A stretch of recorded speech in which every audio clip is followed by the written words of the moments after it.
Bien, el tema de ahora es cuando las trompetas suenan. Y ese es un tema complicado y hay tantos puntos de vista sobre las trompetas que no creo que sea bueno ser dogmático sobre esto y decir esto es exactamente lo que es. Veamos a los varios temas y veamos cómo encajan, porque tenemos mucho que aprender y estoy seguro que hay muchas cosas en el libro de Apocalipsis que se van a aclarar a medida de que se revelen los eventos de la historia. Ahora, a mucha gente le gusta poner las trompetas en el futuro y hay escuelas de pensamiento enteras sobre esto, pero ellos tienen un problema con la estructura del libro de Apocalipsis. Y veremos que es probablemente mejor guardar las trompetas en línea con la estructura de quiasmo, esa estructura que fue establecida en el Apocalipsis para que no nos perdamos. Así que, ¿qué son estas trompetas y qué significan? Primero, antes de entrar en el tema de las trompetas, hay algunos asuntos interesantes que encontramos en Apocalipsis en los capítulos 7 hasta el capítulo 9 y que forman una unidad. Por eso yo no quiero solamente hablar de las trompetas, quiero hablar del asunto de la unidad por completo. Entonces, hay una numeración de las personas de la tierra en esos temas. En Apocalipsis capítulo 7 y en Apocalipsis capítulo 9 hay el concepto del detener y soltar los vientos y están relacionados a 4 ángeles. En ambas secciones se numera a las personas. En Apocalipsis capítulo 7 el pueblo de Dios es numerado. Y en Apocalipsis capítulo 9, la contraparte demoníaca es numerada, otro pueblo. Entonces hay una numeración, los que están con Dios y los que están en contra de Dios. En ambos capítulos se escuchan las palabras oí el número, ekusaton arithmon, oí el número. Entonces, él escuchó el número del pueblo de Dios, él escuchó el número de aquellos que están con el otro lado. Y por supuesto, conocen esa declaración, ha sido pesado y hallado falto, es lo que encontramos en el Antiguo Testamento. Entonces sería bueno ser numerado y no hallado falto. Y la manera de lograr eso es de aferrarse al Salvador. Veamos entonces a la numeración del pueblo de Dios en contraste con el pueblo del diablo. ¿Saben qué es interesante? Dios siempre nos da lo positivo antes de lo negativo. Antes de que viéramos, por ejemplo, como el mensajero del Evangelio sería destruido en los 7 sellos, Dios nos dio un cuadro de su trono, del trono, con un poder impresionante. Así que aquí de la misma manera, Él nos da la numeración del pueblo de Dios. Y como dije, este capítulo está entre paréntesis, está puesto allí entre paréntesis para decirnos algo acerca del pueblo de Dios antes de que Él nos diga algo sobre las cosas peores que van a suceder. ¿Quién podrá estar firme? Esta es la pregunta. La respuesta es que solo los que tienen el sello podrán estar firmes. Queremos saber qué significa esto. La numeración del pueblo de Dios sucede justo antes del fin del tiempo de gracia, antes de la apertura del séptimo sello. En otras palabras, este es un asunto que sucede justo antes de la venida de Cristo, donde habrá una numeración final del número de Dios. Obviamente Dios va a esperar hasta que el número completo se haya juntado, porque Él dijo a los que simbólicamente estaban hablando bajo el altar, que ellos tendrían que esperar hasta que se complete el número, ¿no es correcto? Así que de eso se trata el asunto. Y luego llegamos a Apocalipsis capítulo 8, después del capítulo 7, y dice, cuando abrió el séptimo sello, se hizo silencio en el cielo como por media hora. Entonces, este capítulo nos habla sobre el evento del sello para el pueblo de Dios en el fin, el sellamiento. Así que leámoslo. Apocalipsis capítulo 7, 1. Después de esto vi a 4 ángeles en pie sobre los 4 ángulos de la tierra que detenían los 4 vientos de la tierra para que no soplase viento alguno sobre la tierra, ni sobre el mar, ni sobre ningún árbol. Ahora, el mar, las aguas en la Biblia son el símbolo de las naciones. La tierra es el planeta en sí mismo. El árbol en la Biblia es el símbolo del individuo. Nabucodonosor fue un árbol cortado. Vi a los malvados florecer como árboles verdes, etc. Entonces, ese es el símbolo de los individuos. Y estos 4 ángeles celestiales que están deteniendo los vientos de conflicto para que el pueblo de Dios sea sellado. Entonces, la destrucción, la conflagración final en la tierra, el caos que vendrá, tenido por Dios, sin tomar en cuenta cuán grave se ve la situación, Dios sigue permaneciendo en control. Eso es lo que dice.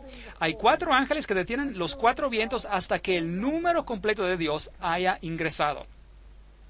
Vi también a otro ángel que subía de donde sale el sol y tenía el sello del Dios vivo y clamó a gran voz a los 4 ángeles a quienes se les había dado el poder de hacer daño a la tierra y el mar, diciendo, no hagáis daño a la tierra ni al mar ni a los árboles hasta que hayamos sellado en sus frentes a los siervos de nuestro Dios.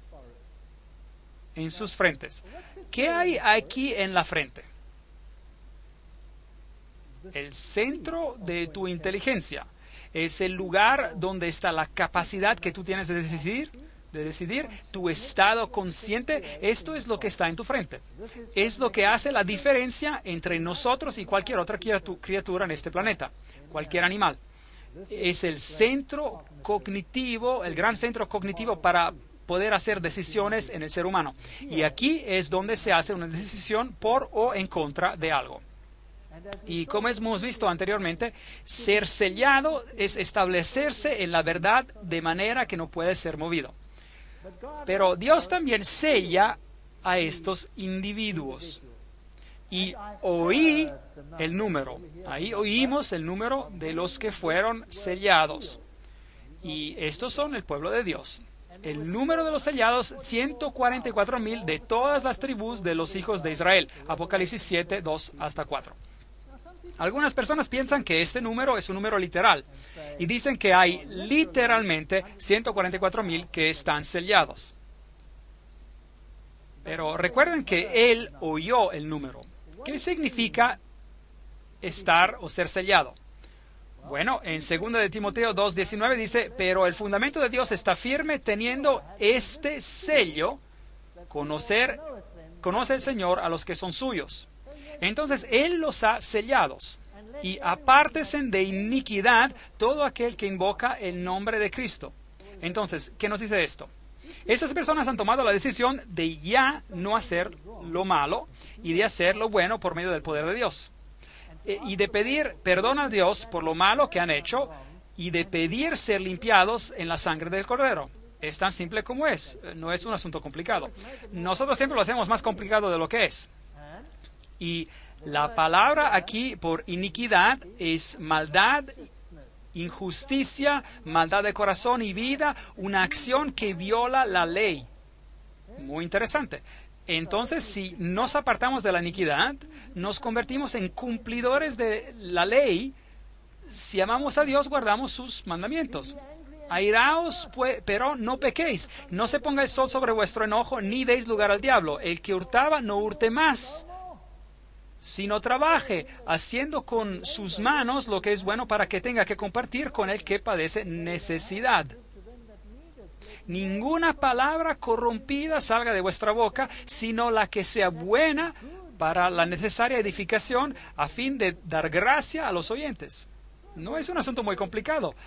Significa empezar a hacer lo que es correcto y renunciar a lo malo. Y no contristéis al Espíritu Santo de Dios, con el cual fuisteis sellados para el día de la redención. Entonces, los que están sellados tienen que empezar a hacer lo correcto. Tienen que hacerlo. Si eran ladrones, tienen que dejar de robar.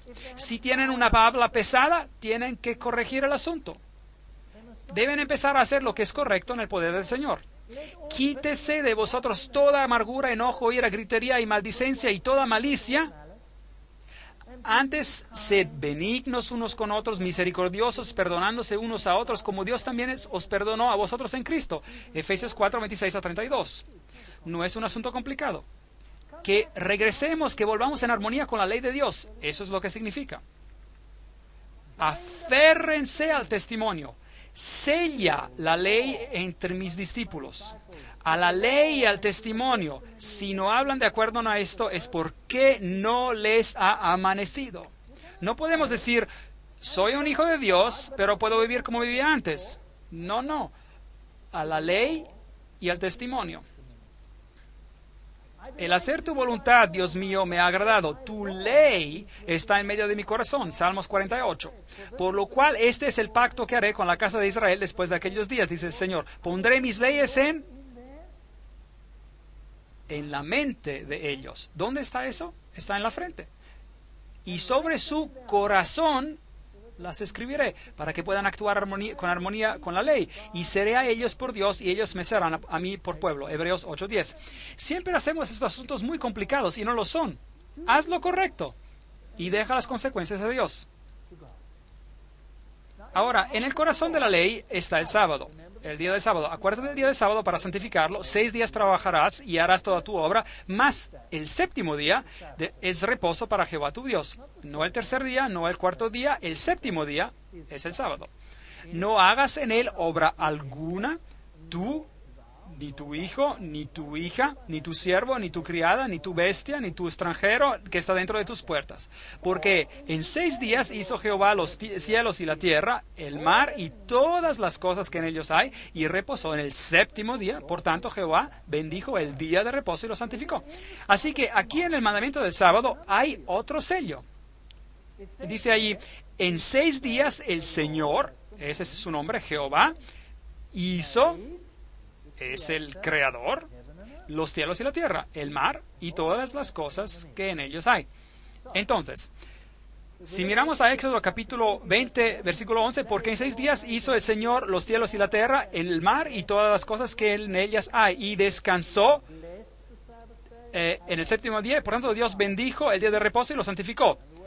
La palabra descansó aquí significa dar consuelo, estar confederado, acostarse, dejar de algo, estar en silencio. En otras palabras, tener un momento a solas con Dios, en medio de toda la agitación en esta tierra.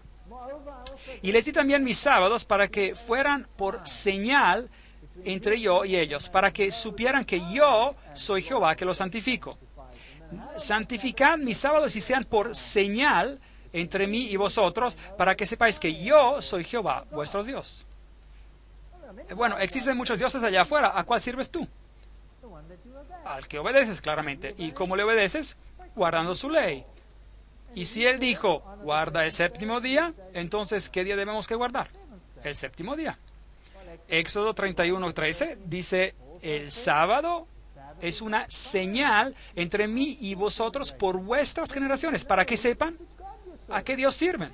Soy yo, el Señor del sábado. Hola, yo soy.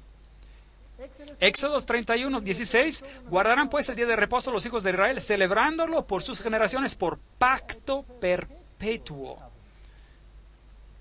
Señal es para siempre entre mí y los hijos de Israel.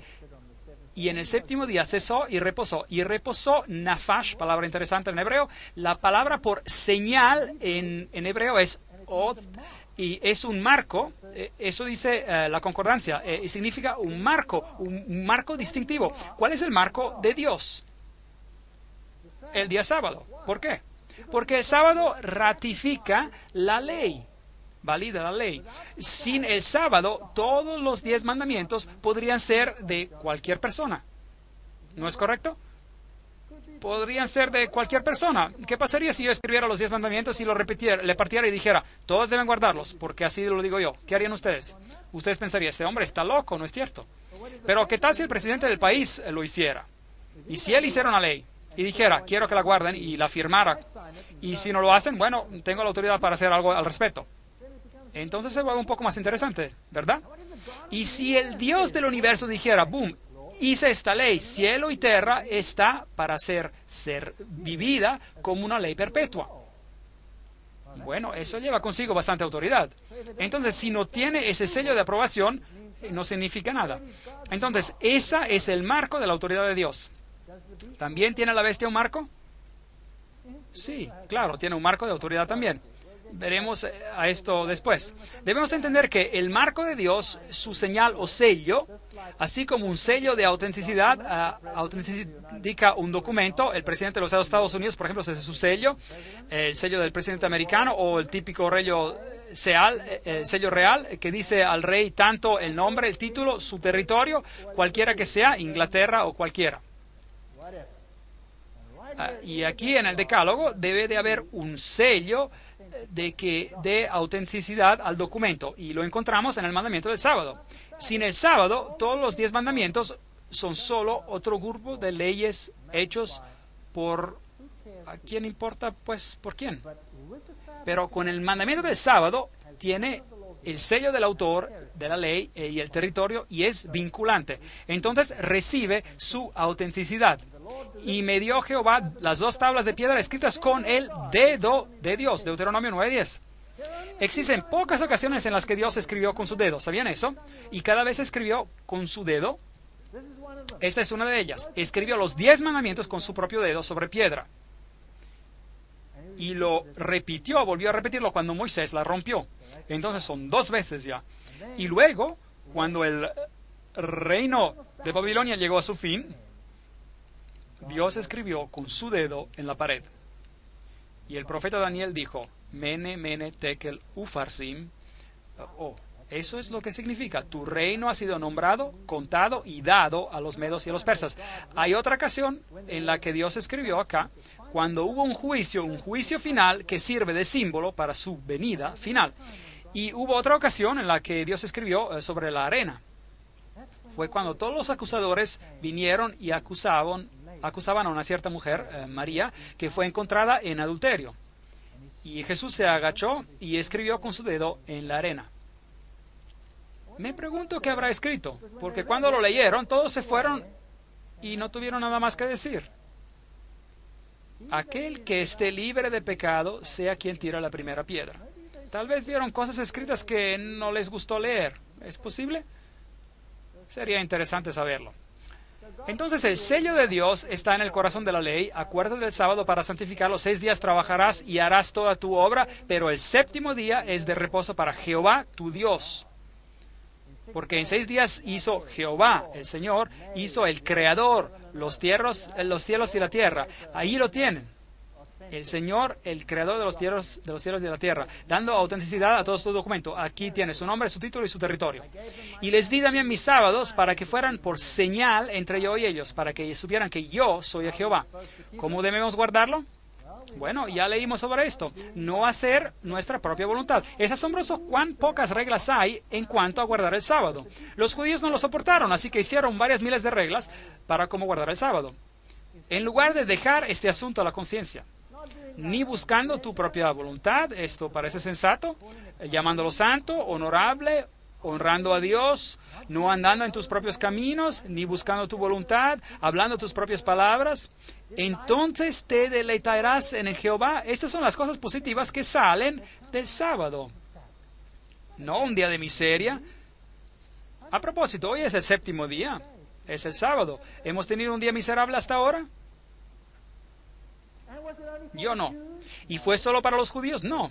Y a los hijos de los extranjeros que sigan a Jehová para servirle, que amen el nombre de Jehová para ser sus siervos, a todos los que guarden el sábado, yo los llevaré a mi santo monte y los recrearé en mi casa de oración. No era un sábado judío, de hecho viene desde el Génesis y viene desde la creación. Porque mi casa será llamada casa de oración para todos los pueblos. El sábado era para todos. Isaías 56, 6 a 7. Si obedecéis cuidadosamente a los mandamientos que yo os prescribo hoy, guardaos pues que vuestro corazón no se deje engañar y os apartéis para servir a dioses ajenos. Por tanto, los ataréis, esos mandamientos, como señal en vuestra mano, y serán como insignias entre vuestros ojos. Increíble. Los mandamientos deben de estar en las manos y en las frentes. ¿Qué significa esto? Así que los escribieron, los pregaron aquí y los amarraron alrededor de sus manos. Trabajo hecho. ¿Creen que eso es lo que Dios tenía en mente? Y de alguna manera yo no lo creo. Eso es ritualizar la ley. Y puede ser esfuerzo sincero, pero no es lo que se quiere decir aquí. Significa que debemos pensar y actuar de acuerdo a la ley. Eso es lo que Dios quiere. Y Dios dice que sus mandamientos deben de estar en tu mente y en tus acciones, y otro poder vendrá y dirá, no, mis mandamientos en tus mentes y en tus acciones. Es una diferencia interesante, pero bueno, no vamos a tratar de esto ahora. Deuteronomio dice lo mismo en la mano y o en la frente, Deuteronomio 6, 6, 8. Y te será como un memorial delante de tus ojos y en la mano, para que la ley de Jehová esté en tu boca. Éxodo 13, 9. Dios tiene algo que debe ser sellado en la mente, la ley de Dios. Y el sábado es la señal de la ley en una manera particular. Entonces, el propósito del sábado era que sea un día de descanso, un día de bendición, un día de paz, un señal, una memorial de la creación, un símbolo de la santificación, un día venerable, un pacto perpetuo. Esas fueron las razones por las cuales Dios dio el día del sábado, de manera de que no nos olvidáramos de Él y de lo que Él ha hecho por nosotros. Entonces, la ley de Dios en su totalidad, con el reconocimiento de su autoridad en nuestras vidas, nos traerá en armonía con el cielo, por medio de la redención que está en Cristo Jesús. Y esto es lo que significa ser sellado, es volver a estar en armonía con Dios. Entonces, ¿cuántos son sellados? Apocalipsis 7:5, de la tribu de Judá, 12,000 sellados. De la tribu de Rubén, 12,000 sellados. Gad, 12,000 sellados. De la tribu de Aser, 12,000 sellados. De la tribu de Naftalí, 12,000 sellados. Y llegamos hasta la tribu de Manases, 12,000 sellados. Y de la tribu de Simeón, Levi, Isaacar, Zabulón y José, Benjamín, y todos fueron sellados, 12,000. Entonces, ¿creen que es un número literal? Exactamente 12,000 de cada tribu. ¿Qué hay de nosotros, pues? Después de esto miré y he aquí una gran multitud. Ven, él escuchó el número, él oyó el número, pero mira, y ve y mire, y he aquí una gran multitud de la cual nadie podía contar, de todas las naciones y tribus y pueblos y lenguas, que estaban delante del trono y en la presencia del Cordero, vestidos de ropas blancas y con palmas en las manos. Algunas personas hacen discursos largos sobre los 144,000, cuando la Biblia no nos dice mucho acerca de ellos. Y viendo que todo el libro es simbólico, obviamente también esto es simbólico, porque si no lo es, vamos a tener un problema. Por ejemplo, si miramos a las 12 tribus de Israel, vamos a ver que la tribu de Levi se menciona aquí en Génesis, José también se menciona aquí, Levi también se menciona en Apocalipsis, y aquí José también. Y en Ezequiel, esta tribu de Dan, la cual no se menciona para nada aquí en Apocalipsis, pero sí se menciona en Génesis.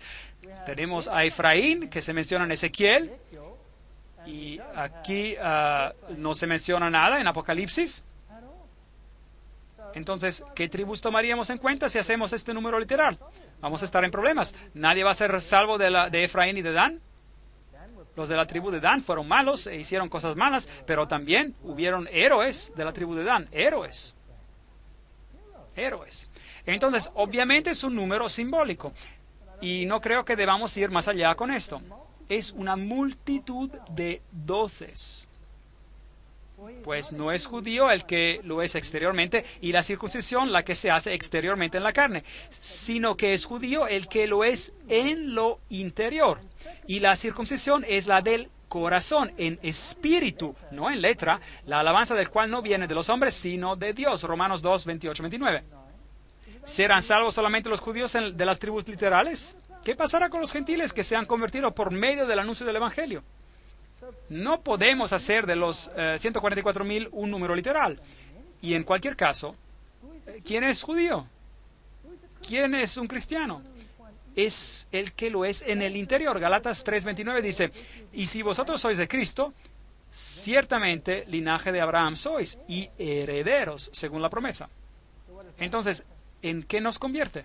Me da la oportunidad a mí de pertenecer al linaje de Abraham. Linaje de Abraham y heredero según la promesa, si acepto a Cristo. Bueno, yo no era un judío, era un pagano. Pero en Cristo puedo ser del linaje de Abraham, porque Cristo es del linaje de Abraham. Y si yo estoy en Él, entonces soy redimido. Ahora, la pregunta de judío o cristiano ya no es relevante. Si tienes a Cristo, eres del linaje de Abraham. No importa cuáles fueron las circunstancias de tu nacimiento. Porque en Cristo Jesús ni la circuncisión vale nada, ni la incircuncisión, sino una nueva creación. Y a todos los que anden conforme a esta regla, paz y misericordia sea a ellos y al Israel de Dios. Gálatas 6, 15, 16. Entonces, ¿cómo llego a ser parte del Israel de Dios? El pueblo de Dios a lo largo de todos los siglos. Yo acepto al Cordero de Dios. El judío no se salvaba por guardar la ley. Tenía que traer a un cordero y matarlo. Y era salvo por la sangre del cordero. Tal vez rechazaron al cordero años después, pero ese era el método por el cual era que él se expiaba. Y clamaba a gran voz diciendo, la salvación pertenece a nuestro Dios que está sentado en el trono y al Cordero. Y todos los ángeles estaban en pie alrededor del trono y de los ancianos y de los 4 seres vivientes y se prostraron sobre sus rostros delante del trono y adoraron a Dios diciendo, amén, la bendición y la gloria y la sabiduría y la acción de gracias y la honra y el poder y la fortaleza sean a nuestro Dios por los siglos de los siglos. Amén. ¿Quién gana? Jesús gana. Nuevamente tenemos este maravilloso tema donde Jesús aparece en el Apocalipsis y nos habla sobre los redimidos y cómo son sellados. Tan arraigados en la verdad que no pueden ser movidos, nuevamente en armonía con la ley de Dios, salvos por la sangre del Cordero. Y Él nos da esta linda imagen antes de darnos las malas noticias. Es un tema en el libro de Apocalipsis. No debemos temer porque Él es victorioso. Él es el Rey de Reyes. Entonces uno de los ancianos habló diciéndome, estos que están vestidos de ropas blancas, ¿quiénes son? ¿Y de dónde han venido? Y yo le dije, Señor, tú lo sabes. Y él me dijo, estos son los que han salido de la gran tribulación y han lavado sus ropas y les han emblanquecido en la sangre del Cordero. Por esto están delante del trono de Dios y le sirven día y noche en su templo, y Él que está sentado sobre su trono extenderá su tabernáculo sobre ellos. Esa es la conclusión del asunto. Una gran historia sobre la victoria de Jesucristo antes de que lleguen las malas noticias. Ya no tendrá hambre, no tendrá ni sed, y el sol no caerá más sobre ellos, ni calor alguno, porque el Cordero que está en medio del trono los pastoreará y los guiará a fuentes de aguas de vida, y Dios enjugará toda lágrima de los ojos de ellos. ¿No es esto grandioso? Aquí está la promesa antes de las malas noticias. Y luego viene Apocalipsis 8. Cuando abrió el 7º sello, se hizo silencio en el cielo como por media hora. ¿Ya tratamos con este texto antes? Esto es cuando Cristo regresa a la tierra. Y vi a los 7 ángeles que estaban en pie delante de Dios y se les dieron 7 trompetas. Ahora vienen las 7 trompetas. Y la gente dice, bueno, eso debe de ser después del tiempo de gracia. No. Todo lo que teníamos era un capítulo que dice, escuchen amigos, escuchen, ese es el resultado.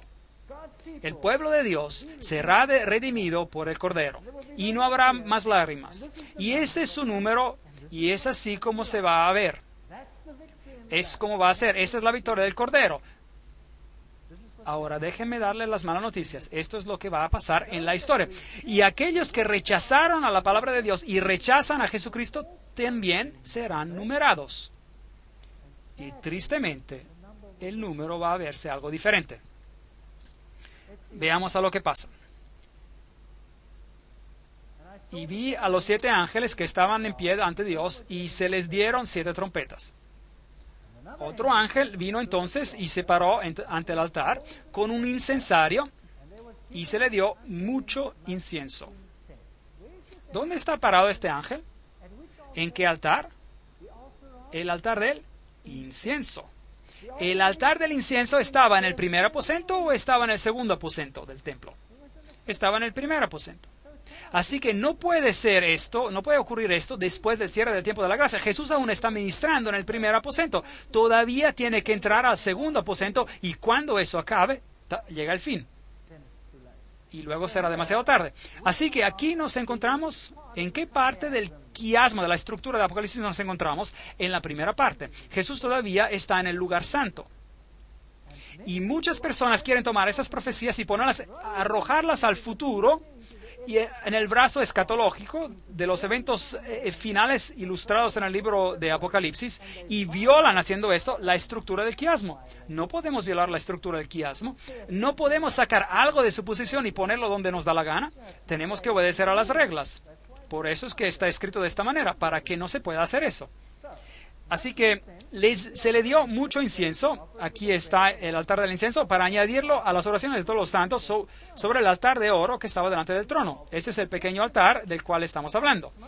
Y de la mano del ángel subió a la presencia de Dios el humo del incienso con las oraciones de los santos. Hay gente orando. Todavía hay aquí algunas necesidades. Esto no puede ser después del tiempo de gracia, justo antes del tiempo del fin. No. Es un proceso continuo, se está hablando acá, por lo que sugiere que sigamos el mismo proceso que los otros. Es un modelo en las profecías de la Biblia. El libro de Daniel hace lo mismo. Daniel capítulo 2 va a lo largo de la historia de la humanidad y Daniel capítulo 7 recapitula otra vez el mismo tema, pero en otro formato. Y Daniel 8 toma otra vez el mismo tema y lo recapitula de otra forma. Y así usted tiene diferentes vistas, cuadros que llevan a la luz. Lo mismo con el libro de Apocalipsis. Vemos a las 7 iglesias, esta es la posición de la iglesia. Vemos a los 7 sellos, esta es la posición del anuncio del evangelio. Y ahora vemos a las trompetas que hablan de los juicios. Porque hay una numeración y somos hallados faltos o hallados justos. Aquí es un asunto de juicio. ¿Y quién es el juez? Jesús. Él decide quién lo logra y quién no.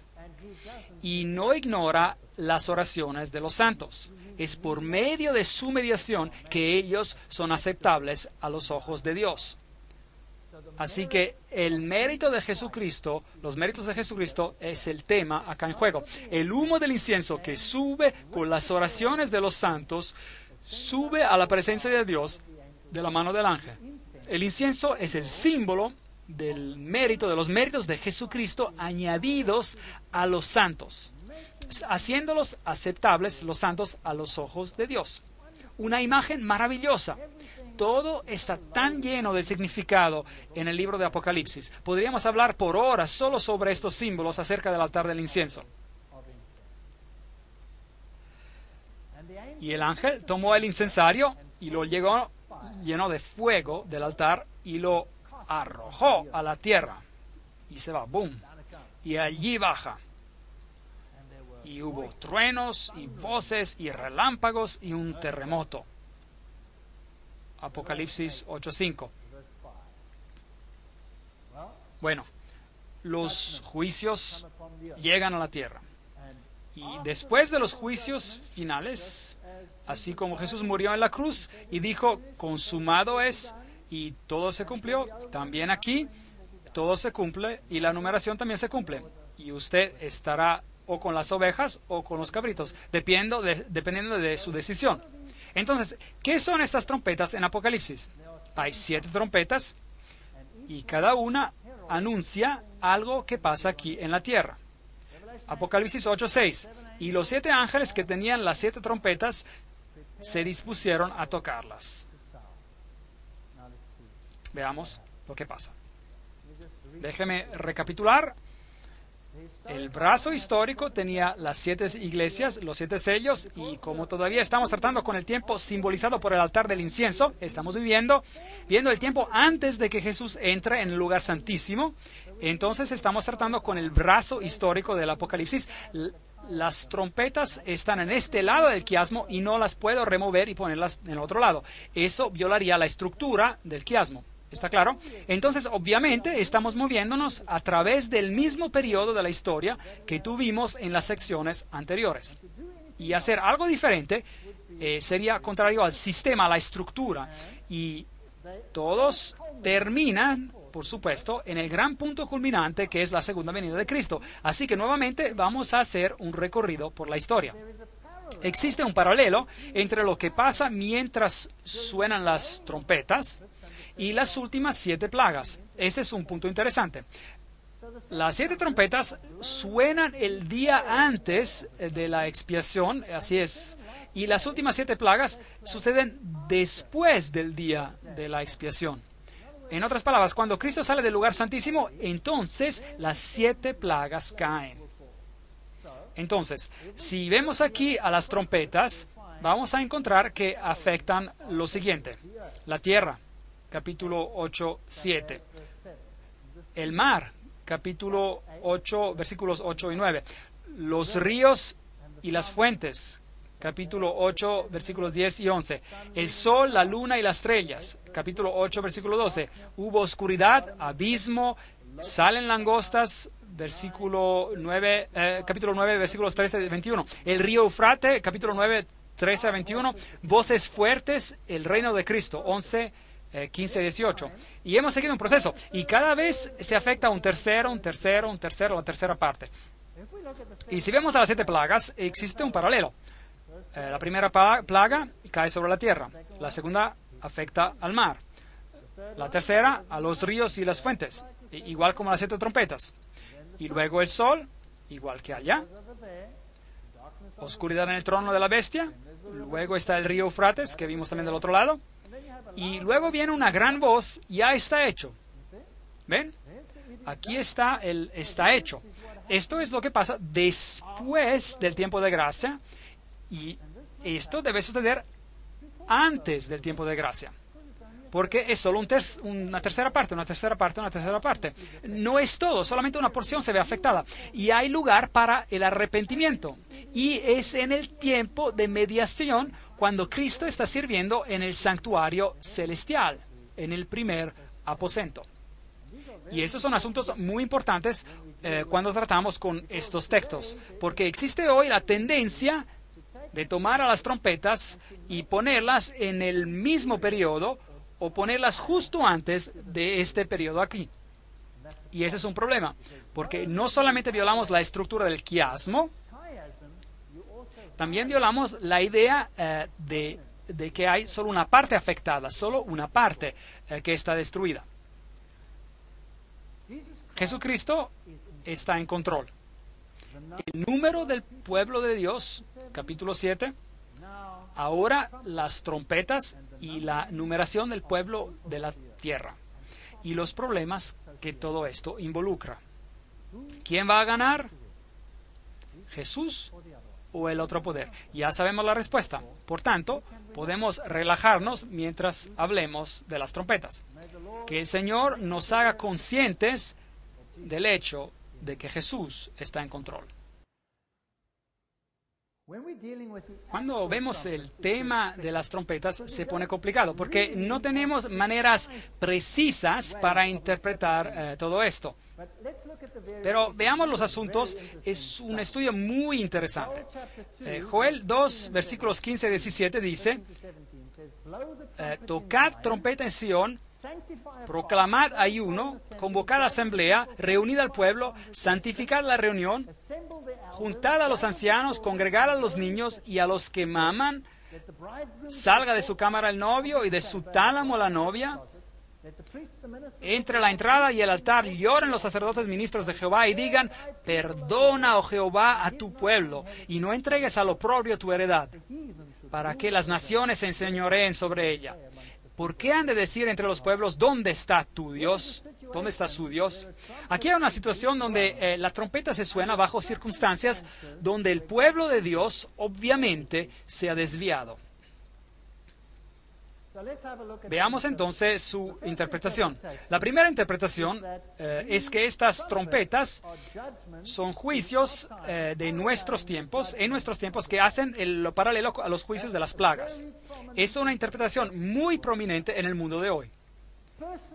Personalmente, no puedo aceptar esta interpretación específica, por la misma razón de que viola la estructura del quiasmo en Apocalipsis, viola la estructura del quiasmo y pone en el futuro a algo que se encuentra en el brazo histórico del libro de Apocalipsis. Segundo, viola el principio de que Jesús aquí no está, está saliendo del lugar santísimo, pero Él está obviamente oficiando en el lugar santo. Mucho antes de que las últimas plagas caigan. Entonces existen dos principios por los cuales yo no puedo aceptar esta interpretación. Sí, hay puntos de contacto, puntos similares en que las plagas en su descripción acerca de las mismas cosas que pasan en las trompetas, pero las trompetas afectan de manera parcial y las plagas son finales y completas. Entonces, los juicios de las trompetas son obviamente juicios a lo largo del tiempo. Los juicios, la segunda manera de mirarlos, retrasan el periodo de la historia cristiana cubierta en las 7 iglesias y los 7 sellos. Eso tiene sentido, por lo menos para mí. Y algunos comienzan, bueno, ahora nace la pregunta de ¿dónde empiezan estos juicios entonces? ¿Y quién está siendo juzgado? Bueno, algunos empiezan con el juicio contra Jerusalén, porque Jerusalén fueron los primeros que rechazaron a Jesucristo y lo clavaron a la cruz. Y hubo un juicio al final de esa época, y Dios les dio un espacio de tiempo hasta el año 70 después de Cristo, y luego Jerusalén fue destruida, ¿sí o no? Ese es un juicio de Dios. Y se utiliza Mateo capítulo 24 como patrón, que me parece a mí una cosa lógica también. Otros prefieren empezar no con Jerusalén, pero con los juicios contra Roma, porque Roma es el poder que en realidad crucificó a Jesús en la cruz. Entonces, aquí tienen dos puntos de vista opuestos. Pero en realidad no es tan importante si uno o el otro es perfectamente correcto. El punto es que estamos tratando con juicios a lo largo de la historia. Personalmente, prefiero empezar con Jerusalén, porque ese es también el patrón utilizado por Mateo 24. Pero no voy a hacer un problema si alguien decide no creer en esto o cree en el otro punto. Está bien.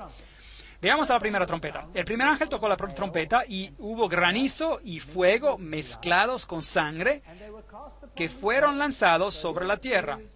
Aquí hay un juicio, porque paralela también el granizo al fin del tiempo, pero de manera parcial, porque la tercera parte de los árboles, los individuos fueron quemados y toda la hierba verde se quemó. Así que aquí hay una destrucción de personas que se pierden. Esto es serio. ¿Por qué se pierde? Bueno, la caída de Jerusalén en el 70 después de Cristo es una posibilidad y yo las he puesto aquí en diferentes colores. La segunda posibilidad es que este sea el juicio a Roma, y a los que están en favor de esta opinión dicen que empezó con los visigodos que invadieron a Roma bajo el mando de Alarico en el año 396 hasta el 428 después de Cristo, y él saqueó a Roma en el año 410 después de Cristo, y el emperador romano Teodosio murió en el año 395 después de Cristo. Así que aquí tenemos un cuadro del inicio de la caída del Imperio Romano, cuando varias naciones invadieron el imperio. Bueno, este es un juicio que aconteció claramente sobre este poder que se elevó a sí mismo aún por encima del príncipe de paz. Pero por el otro lado, la caída de Jerusalén es un juicio muy poderoso. Después de un periodo muy largo de gracia, que dice, han rechazado al Mesías y estas son las consecuencias. Dios quita su protección, permite que soplen los vientos y esto es lo que pasa. El segundo ángel tocó la trompeta y como una gran montaña ardiendo en fuego fue precipitada en el mar. Y la tercera parte del mar se convirtió en sangre. Y murió la tercera parte de los seres vivientes que estaban en el mar, y la tercera parte de las naves fue destruida. Nuevamente, ¿qué representa esto? ¿Qué representa esta trompeta de juicio? Nuevamente vemos las varias interpretaciones. Montañas que representan una gran montaña quemándose en fuego. Bueno, una montaña representa una nación en la Biblia. Pueden buscarlo en Isaías 2, versículos 2 y 3, 11, 9, 13, 4, 41, 15, Daniel 2, 35, 44, 45, Ezequiel, Zacarías. Todos estos tienen esta figura de una montaña. Veamos el texto en Jeremías, que también utiliza esta ilustración. Ciertamente yo, dice Jehová, estoy contra ti, monte destructor, hablando de Babilonia, que destruiste a toda la tierra. Extenderé mi mano contra ti y te haré rodar de las peñas y te reduciré a un monte quemado. Aquí vemos Jeremías 51, 25. Aquí vemos el símbolo de la montaña que está siendo destruida. Y así que el segundo ángel tocó como si fuera una gran montaña en llamas, fue lanzada al mar. Entonces una nación, en otras palabras, fue desparramada entre las naciones y eso es lo que significaba. Y una tercera parte del mar se convirtió en sangre. El mar significa agua, las aguas que viste significan personas y multitudes y naciones y reyes. Entonces, esparcimiento de sangre entre las naciones. Y la tercera parte de los seres vivientes que estaban en el mar y la tercera parte de las naves fue destruida. Naves en la Biblia significa economía. Las naves de Kittim son símbolos de economía. Veamos a las dos posibles interpretaciones. Si la primera fue el juicio contra Jerusalén, entonces la segunda sería obviamente el juicio sobre la Roma pagana y las naciones asociadas, representadas por el mar. Judíos y cristianos vieron a la Roma imperial como la nueva Babilonia. De hecho, Pedro escribió una carta donde él decía que él se dirigía a Babilonia, porque Roma, al igual que Babilonia, había destruido el templo de Jerusalén. Entonces, esa es una suposición razonable. Por otro lado, algunos creen que la segunda fase de la incursión de los vándalos en Roma bajo Gensérico en el 428 a 468 después de Cristo, de donde viene la palabra vandalismo, viene de los vándalos, eran piratas en naves en el Imperio Romano y saquearon a Roma en el 455 después de Cristo. Así que algunos ven esto como un símbolo y otros ven este juicio cubriendo todo el juicio a la Roma pagana. Ahora, si aceptan a una u a otra interpretación es una cuestión de detalles, ¿correcto? No es algo para hacer un gran problema, no va a cambiar tu salvación, por ejemplo, de todos los modos. Personalmente me gusta la primera interpretación porque sigue un proceso lógico a lo largo de la historia, pero no importa si otros prefieren la segunda interpretación. La tercera trompeta. Y el tercer ángel tocó la trompeta y cayó del cielo una gran estrella. Ahora, ¿les suena parecido a esto? Estoy seguro de que sí. ¿En algún momento cayó una estrella del cielo? Sí. Lucífero cayó del cielo y trajo todas sus fuerzas demoníacas con él aquí abajo. Y él iba a producir un gran cambio. Iba a tomar control sobre este reino. Él quiere ser el gobernador. Así que él trajo falsas enseñanzas junto a él, ardiendo como si fuera una antorcha, y cayó sobre la tercera parte de los ríos y sobre las fuentes de las aguas. Eso también se habla de personas acá. Y el nombre de la estrella es ajenjo, amargura. Y la tercera parte de las aguas se convirtió en ajenjo, y muchos hombres murieron a causa de esas aguas porque se hicieron amargas. ¿Qué significa el agua aparte naciones. ¿Han escuchado del agua de la vida? Ahora, ¿qué pasa cuando el agua de vida se vuelve amarga? Ven, hubo un tiempo en el cual entró el compromiso, el tercer periodo del tiempo. ¿Se acuerdan cuando el compromiso ingresó a la iglesia? ¿No es eso interesante? Aquí está el tercer ángel tocando. El tiempo del compromiso no convirtió esto, las aguas de salvación, en aguas amargas, ¿sí o no? Sí, claro que sí. ¿Y las personas murieron a causa de esto? ¿En un sentido espiritual, no en un sentido literal? Claro que sí, porque si beben de esas aguas contaminadas, ¿cuál es el resultado? Muerte. Muerte eterna. Separación de Dios.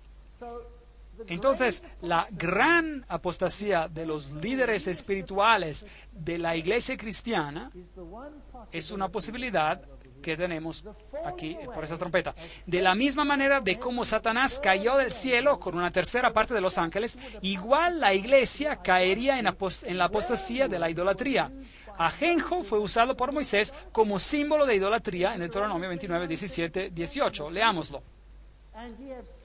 Y habéis visto sus abominaciones y sus ídolos de madera y piedra, plata y oro que tienen consigo. No sea que haya entre vosotros varón o mujer o familia o tribu cuyo corazón se aparte hoy de Jehová nuestro Dios para ir a servir a los dioses de esas naciones. No sea que haya en medio de vosotros raíz que produzca hiel y ajenjo. ¿No es ese un gran símbolo? Entonces, yo estoy a favor de este, porque está en el mismo periodo. Tenemos al tercer ángel, que fue el periodo del caballo negro, y fue el periodo del compromiso, cuando el evangelio era socavado y las aguas se hicieron amargas. Y la gente que bebió este nuevo evangelio sufrió la muerte espiritual, una muerte espiritual. Bueno, la otra interpretación sería la invasión de Roma por los hunos bajo el mando de Átila en el siglo V. Así que nuevamente tenemos una interpretación que todavía trata con el imperio romano. Por supuesto, esto sucede en el Imperio Romano, entonces no hay problema, pero esta es la que para mí encaja mejor con las otras trompetas y con el progreso paralelo que hemos visto hasta ahora. Y ustedes tienen todos estos símbolos que lo hacen parecer de esta manera. Ahora, la cuarta trompeta. El cuarto ángel tocó la trompeta y fue herida la tercera parte del sol. El sol. ¿Qué es eso? La luz del mundo. Y la tercera parte de la luna y la tercera parte de las estrellas, para que se oscureciese la tercera parte de ellos y no hubiese luz en la tercera parte del día y asimismo de la noche. Eso no es oscuridad total como en las plagas. Esto es una tercera parte. Apocalipsis 8:12. Veamos en Miqueas capítulo 3, versículos 6 y 7, para ver si encontramos un paralelismo. Por tanto, de la profecía se os hará noche y oscuridad del adivinar, y sobre los profetas se pondrá el sol, y el día se entenebrecerá sobre ellos. Y serán avergonzados los profetas y se confundirán los adivinos, y ellos todos cerrarán sus labios porque no hay respuesta de Dios. ¿Le suena esto como a un tiempo de oscuridad espiritual, sí o no? ¿Cómo llamaron a la era de la próxima dispensación, por así decir? ¿No la llamaron la edad oscura, acaso? Entonces, ¿quién reinaba en la edad oscura una vez de que el caballo negro cambió a ser el caballo de muerte? Es el mismo periodo de tiempo. Yo creo que estamos siguiendo el mismo periodo clásico. Y si nuevamente removemos a Jesús, el Hijo de Justicia, del Evangelio, si lo sacamos del Evangelio y lo hacemos menos de lo que Él es, entonces morimos una muerte espiritual. Ese es el problema. ¿Cómo sacaron a Jesús del corazón del Evangelio? Esta es la historia más aterradora de engaño en la historia del mundo.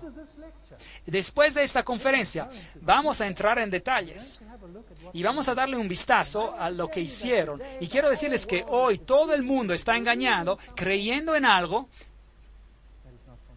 que no es de Dios. Da miedo. Da miedo.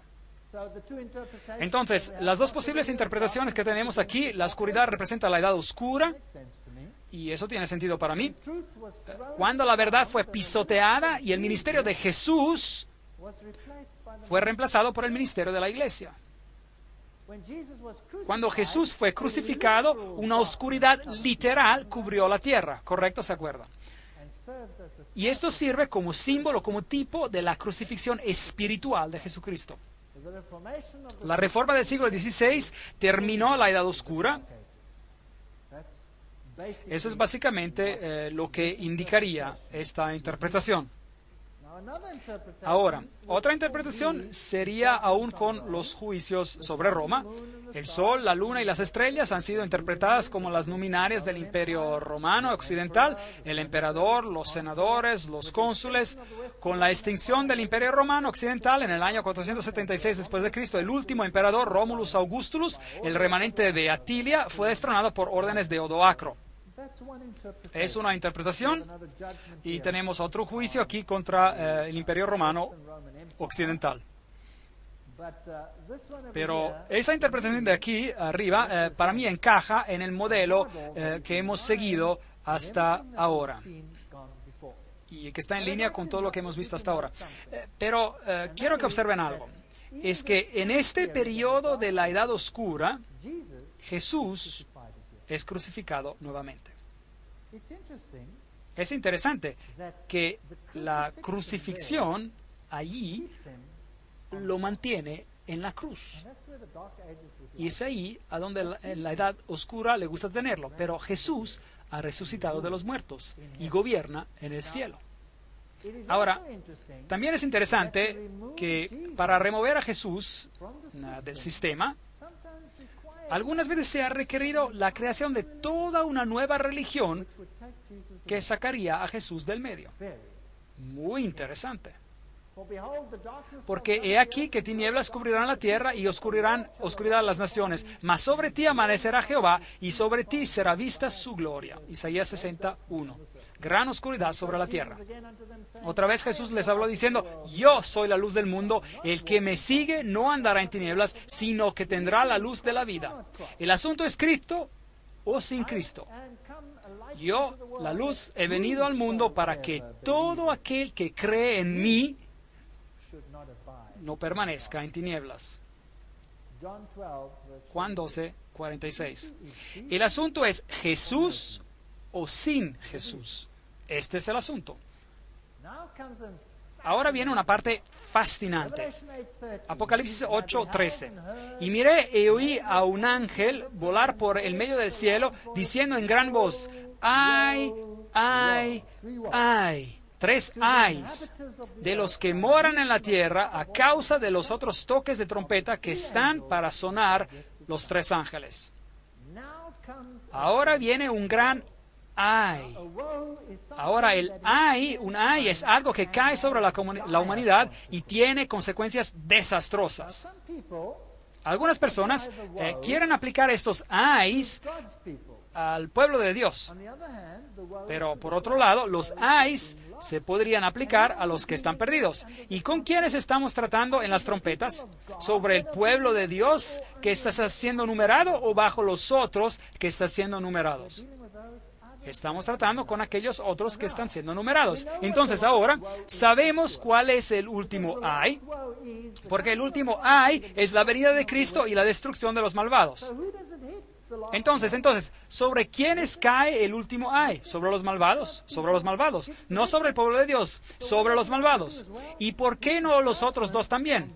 Estos son juicios para aquellos que han sido engañados o han permitido ser engañados porque han rechazado la luz, o sobre los que directamente han rechazado a Dios.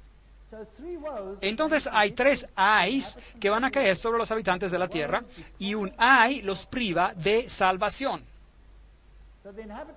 Los habitantes de la tierra, a causa de lo que ocurre cuando se tocan las trompetas que quedan, van a recibir estos ayes. Los 3 ayes asociados con las próximas 3 trompetas implican un aumento sin precedentes del ataque demoníaco sobre la verdad.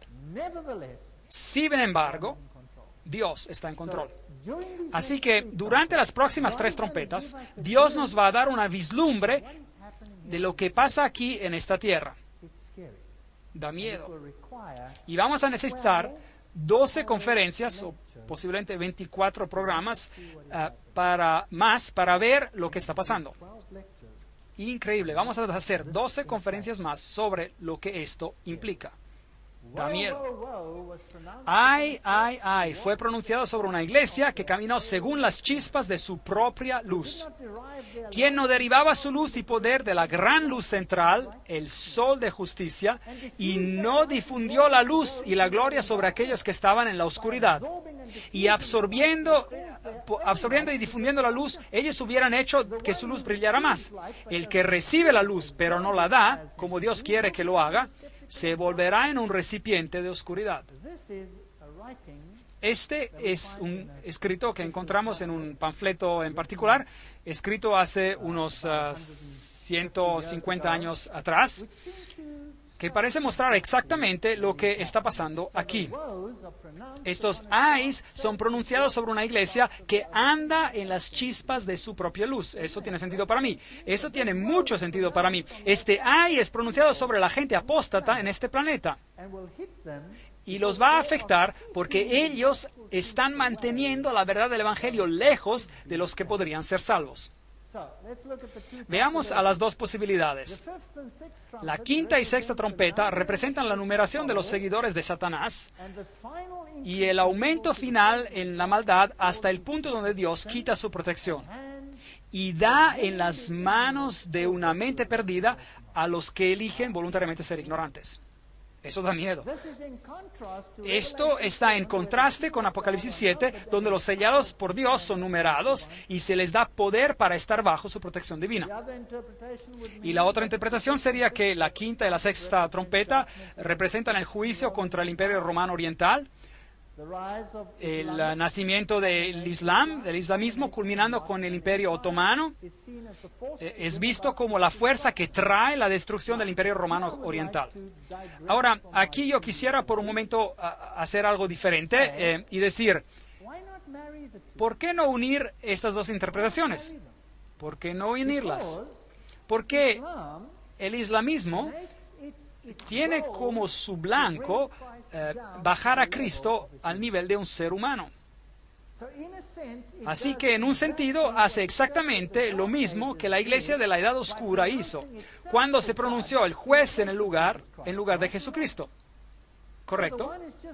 Así que uno es la herramienta de la otra. En realidad trabajan juntas para lograr el mismo fin, de remover a Jesucristo como el único salvador del planeta. Y es interesante que el islamismo es una religión que activamente propaga y enseña este mensaje de manera activa. Los otros sobre esta tierra hacen sus cosas, pero no pelean activamente en contra de este principio o de otro principio. Pero la iglesia de la Edad Oscura dijo, yo soy la vía por la cual tú recibes salvación, pasan por medio de mí o no lo logran. De hecho, ellos dijeron que Dios tiene que aceptar el juicio de sus sacerdotes y absolver o no absolver a una persona. Y este poder dice, Jesús deviene menos de lo que tú eres. Así, ¿por qué no las unimos? No unimos estas 2 interpretaciones. ¿Qué poderes desplazaron el cristianismo basado sobre la Biblia y qué filosofías aparecieron en la Edad Oscura para destronar a Cristo y privar a la humanidad de la salvación por medio de Él? ¿No es esta una buena pregunta? ¿Que hubieran ayes sobre la tierra? Bueno, ¿el islamismo reemplazó al cristianismo en la cuna del judaísmo y del cristianismo? ¿No es cierto? ¿Eso es lo que hicieron? La edad del racionalismo y humanismo contemporáneo, con su eslogan, ninguna deidad nos salvará, debemos salvarnos nosotros mismos. Eso viene del Manifiesto Humanista, capítulo 2, edición P. Kurtz, en Buffalo, New York, 1973. Este es su manifiesto. Entonces, ninguna deidad nos va a salvar, debemos salvarnos nosotros mismos. Racionalismo, humanismo contemporáneo, la Biblia es un libro de alegorías, no se preocupen. Esto ha destruido el cristianismo en la mente occidental y esto este otro movimiento lo ha destruido en la cuna del cristianismo. La roca fuerte del cristianismo ha sido removida. Ha sido reemplazado en el occidente y ha sido reemplazado en el oriente. Así que vemos cómo esos poderes han destronado a Jesucristo. Vayamos ahora al capítulo 9 de Apocalipsis. Y el quinto ángel tocó la trompeta y vi a una estrella que cayó del cielo a la tierra. Nuevamente tenemos a la estrella cayendo del cielo. Y se le dio la llave del pozo del abismo. Ese es el infierno. Así que cualquier doctrina que vendrá ahora vendrá directo del abismo del infierno. Y abrió el pozo del abismo y subió humo del pozo. Eso está en contraste total al humo del santuario, como humo de un gran horno, y se oscureció el sol y el aire por el humo del pozo. Entonces, la luz es removida de la tierra como resultado de la actividad del quinto ángel. Wow. No es la actividad del quinto ángel, sino la maldición que viene a causa de lo que están haciendo los poderes de la oscuridad, claramente. Y del humo salieron langostas sobre la tierra y se les dio poder como tienen poder los escorpiones de la tierra. El aspecto de las langostas era semejante a caballos. Hemos tenido caballos antes, se referían al Evangelio.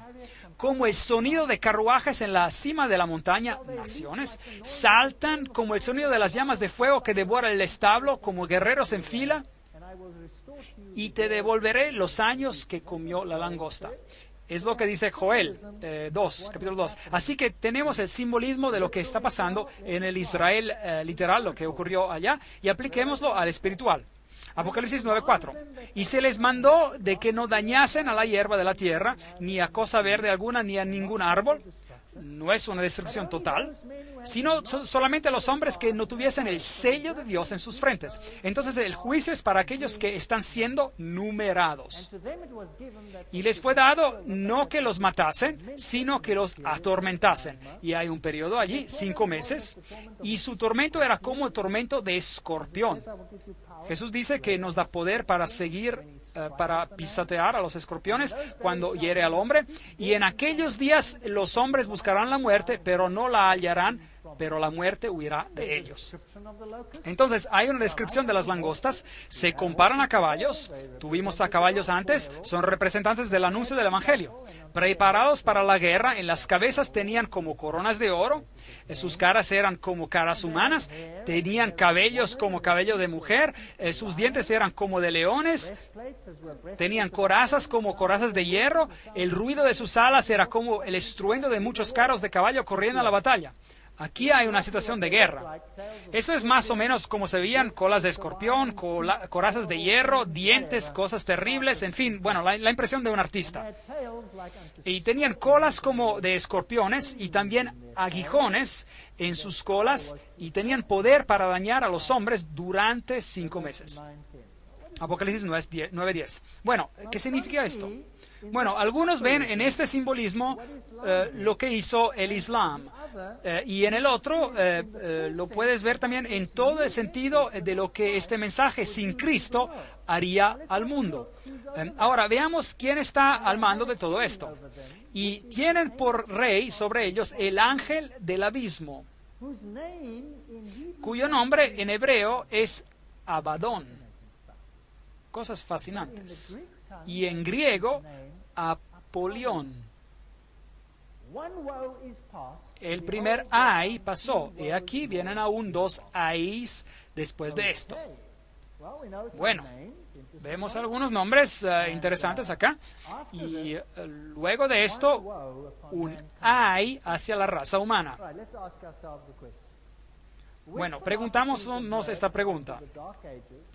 ¿Qué filosofías salieron después de la Edad Media que minaron directamente la fe en la Biblia y en Cristo Jesús como el único nombre bajo el cielo en que podamos ser salvos?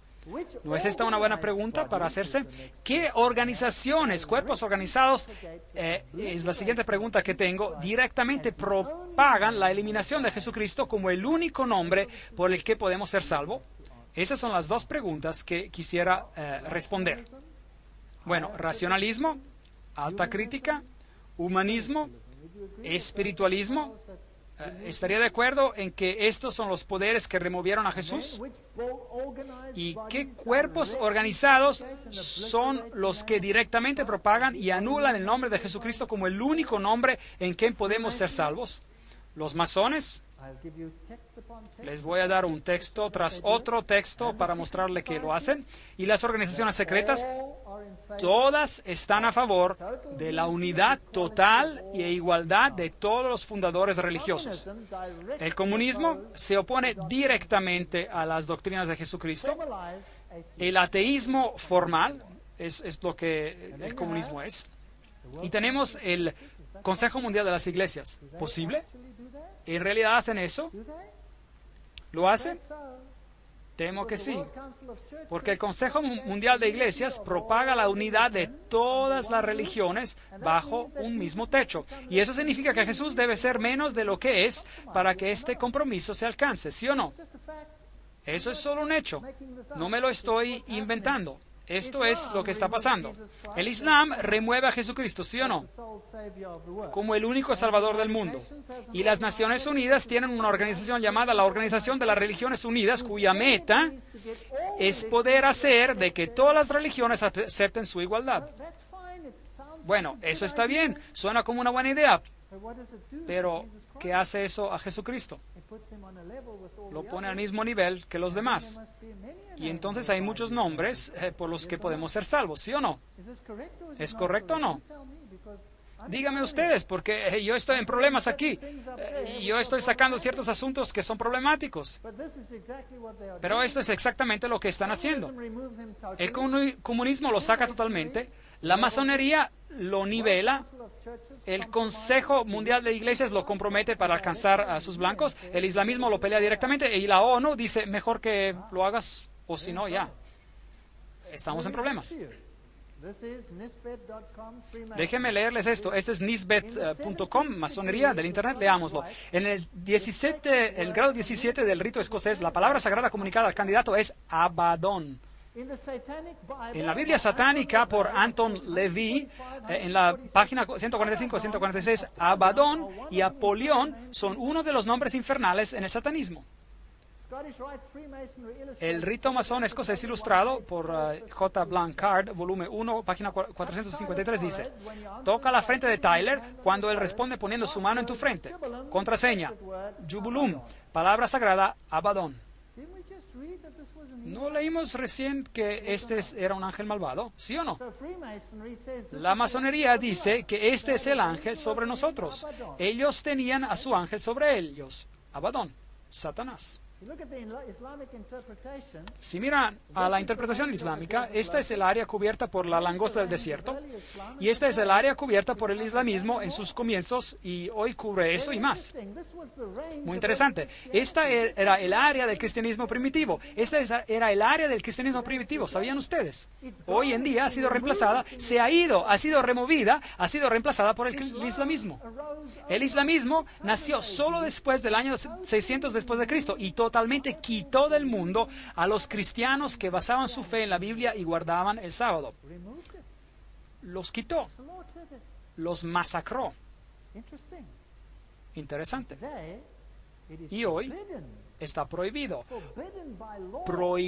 por ley con la pena de muerte de propagar a Jesucristo en esos países.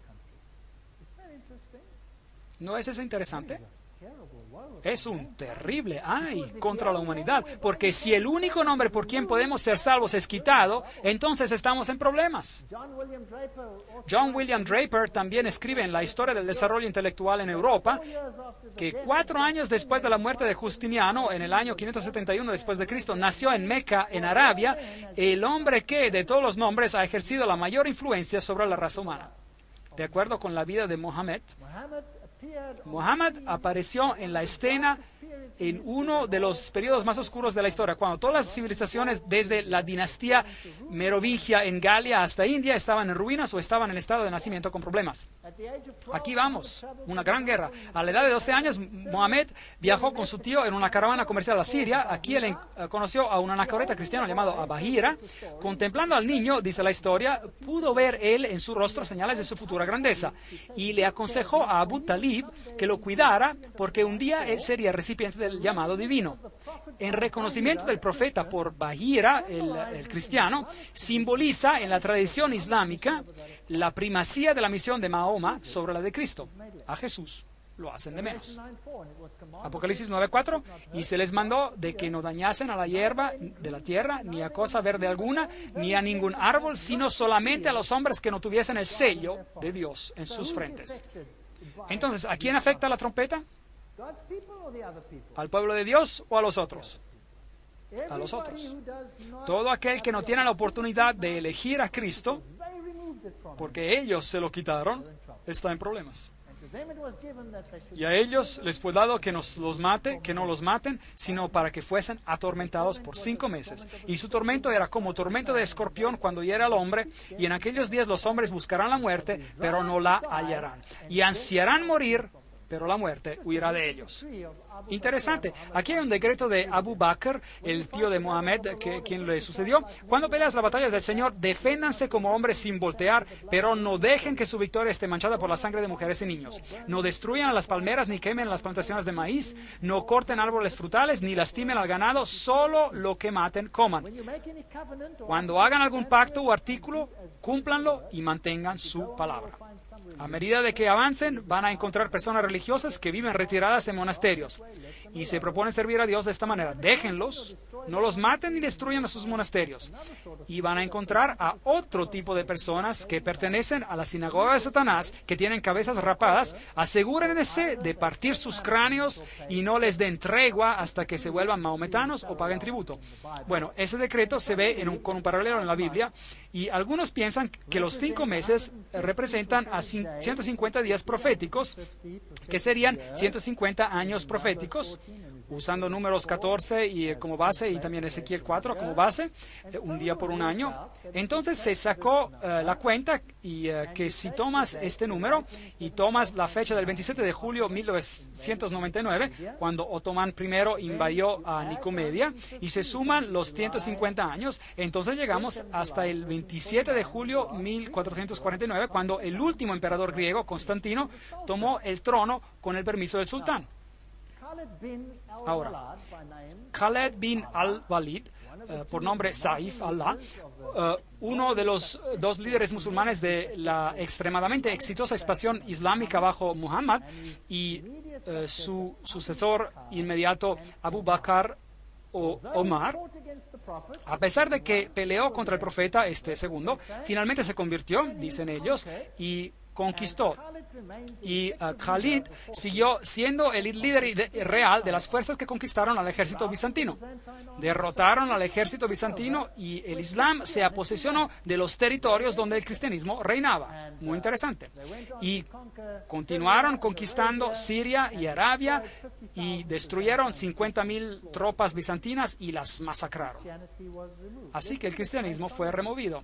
Veamos el punto de vista masónico. Este se llama Moral y Dogma. Esta es la fuente masónica.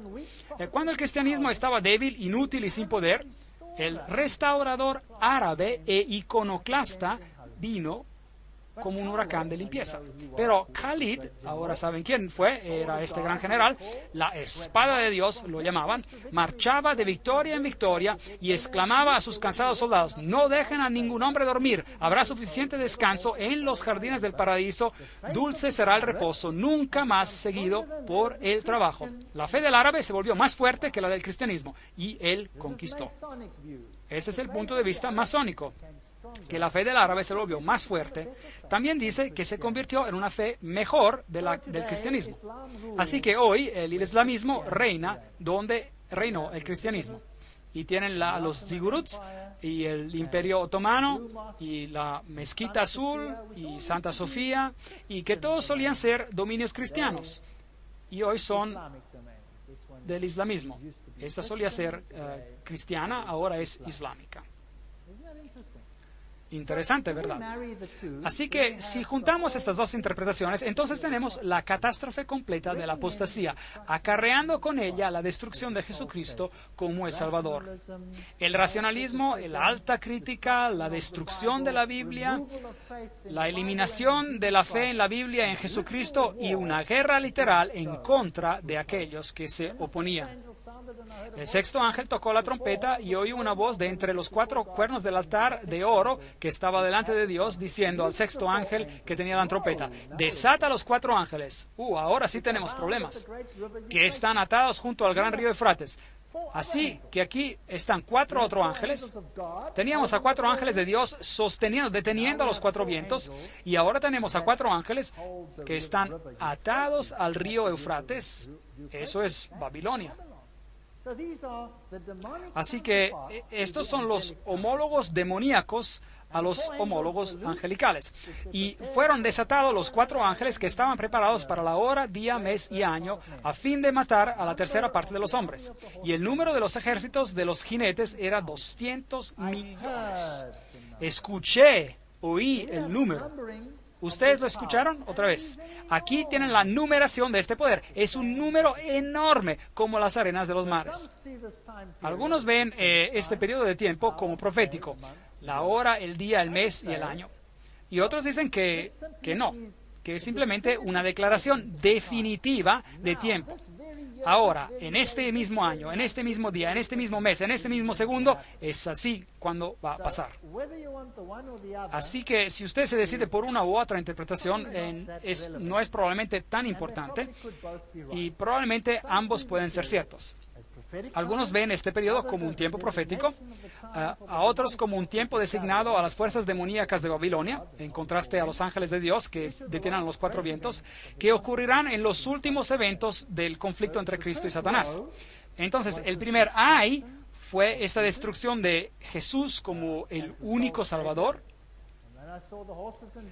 Y luego vi a caballos en visión y aquellos que los cabalgaban teniendo corazas de fuego y zafiro y azufre. Y ve toda esta visión de humo y cómo salían y hacían sus cosas. Y un hombre llamado Josías Litch tomó la interpretación literal de este periodo de tiempo y la calculó. Y cuando tomó la hora, el día, el mes y el año, y llega hasta los 391 años de tiempo y 15 días. Y calculó el tiempo sobre el Imperio Otomano y predijo el día exacto cuando el Imperio Romano caería. Y en realidad pasó exactamente así. Y aquí está un punto de vista: el poder islámico oficialmente llega a su fin, y Josías Litch publicó esta fecha 2 años antes de que este evento ocurriera. Los 4 sultanes son vistos como algunos como sultanes literales, los 4 ángeles, y aún tienen nombres: Alepo, Iconium, Damasco y Bagdad. Ellos ven el uniforme de los jinetes turcos y la descripción siendo azul y amarillo. Y ven al Islam en todo esto y al Imperio Otomano. Ahora, si ustedes lo ven de esa manera o si lo ven de la otra, en los términos de la oscuridad global, por ejemplo, hace verdaderamente una diferencia. Otras interpretaciones que existen son la propagación del Imperio Árabe Islámico, Muhammad 602, la fundación de Bagdad, Dar el Salam 762, marcando el fin del imperio, 150 años, la caída de Constantinopla, llegamos al año 1844. Hay muchas interpretaciones. Mantengámoslo simple. Las trompetas anuncian a la apostasía sobre la tierra, que enumera a aquellos que están perdidos. Y la eliminación de Jesucristo como el anuncio de salvación es el problema más grande. El resto de los hombres que no fueron muertos con estas plagas, aún así no se arrepintieron de las obras de sus manos, que no deberían adorar a demonios, ese es el punto, y a las imágenes de oro, de plata, de bronce, de piedra, de maderas, las cuales no pueden ver, ni oír, ni andar, y tampoco se arrepintieron de sus homicidios, ni de sus hechicerías, ni de su fornicación, ni de sus hurtos. Así que la descripción del segundo ay en Apocalipsis viene en Apocalipsis 11. Y el sonido de la séptima trompeta introduce el último ay para los impenitentes a medida de que el reino de Dios llega a su fin. No podemos saltar y hablar de Apocalipsis 10 y 11 en una sola noche, los volvería locos. Entonces lo que vamos a hacer es que vamos a mirar al segundo ay en la próxima conferencia. Y verán que el engaño más terrible de todos los tiempos está en el siguiente ay. Y luego viene la destrucción. Y nosotros estamos viviendo en los momentos finales antes del tercer ay. Ahora, ¿cuál es ese engaño final que vendrá? Si el segundo ay ya removió a Jesús como el último Salvador, entonces, ¿qué pasará antes de que Él venga en las nubes y todo ojo lo verá? Y los que lo perforaron y toda familia de la tierra se lamentará por su causa. Así sea. Amén. Esta es la pregunta que debemos responder. Hemos visto a Apolión, hemos visto a Abadón, hemos visto algunas declaraciones donde organizaciones alegan de que este poder los está gobernando. Hemos visto las posibilidades del islamismo, hemos visto el racionalismo y el humanismo popular y todas estas cosas entrando y removiendo la doctrina de Jesucristo y trayendo oscuridad y el ay a las personas. Ahora, cuando lleguemos a Apocalipsis capítulo 11, vamos a ver cuál es el engaño final y cómo Satanás establece su reino final para atacar a la palabra de Dios, cosas que dan miedo. Y luego tendremos que hacer 12 conferencias para mostrar que así es exactamente. Que Dios nos bendiga y nos guarde hasta que nos volvamos a reunir nuevamente mañana para el próximo episodio de esta serie. Gracias por venir.